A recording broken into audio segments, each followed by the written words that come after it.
Okay, so part two, I basically had to bring up the seat and then I think I have it in the reverse gear here. Remember, I'm trying to reverse so that customers could come and collect their windows while this truck is here. It's a bit of an adventure today, but I'm putting it up.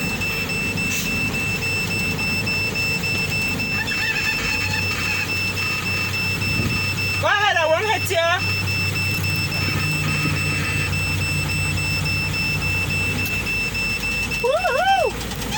Oops. Okay. Try not to hit. What am I doing? Right.